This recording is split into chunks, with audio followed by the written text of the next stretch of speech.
L'histoire retiendra que ce jeudi 13 juillet 2023, au Palais de l'Union au Caire,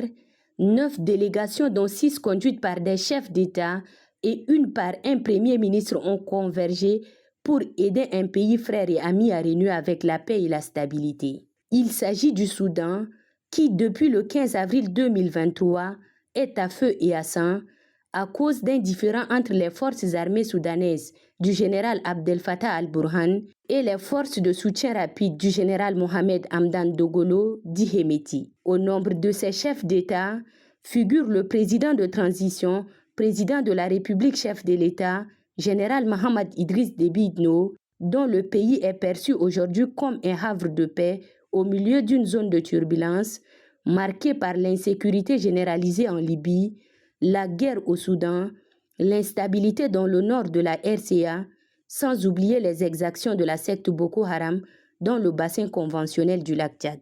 Le chef de l'État, général Mohamed Idriss Déby Itno, est ainsi consulté régulièrement dans le règlement de la crise soudanaise, d'où sa présence au Caire. Ouvrant les travaux, le président hôte, Abdel Fattah al-Sisi, a remercié ses pairs qui ont fait le déplacement du Caire pour apporter leur contribution à la résolution de ce bourbier soudanais et pour l'aide humanitaire aux populations réfugiées. À la suite du chef de l'État égyptien, tous les intervenants se sont relayés pour condamner les violences au Soudan et lancer un appel aux parties belligérantes de se mettre autour de la table de discussion pour que cessent définitivement ces guerres au Soudan. Le chef de l'État, général Mohamed Idriss Déby Itno, pour sa part,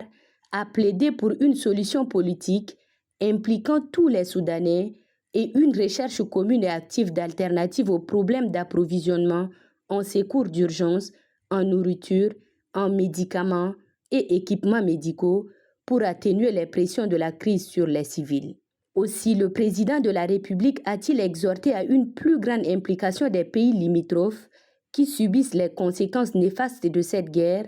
sans se glisser dans une ingérence outre mesure. Après les interventions, les chefs d'État et de gouvernement ont discuté à huis clos pendant 1 heure. Leur point de vue, contenu dans un communiqué final, a été rendu public par le président égyptien Abdel Fattah al-Sisi. Selon le communiqué final, les 7 pays voisins du Soudan, l'Union africaine et la Ligue arabe sont unanimes pour la création d'un comité ministériel sur la crise soudanaise.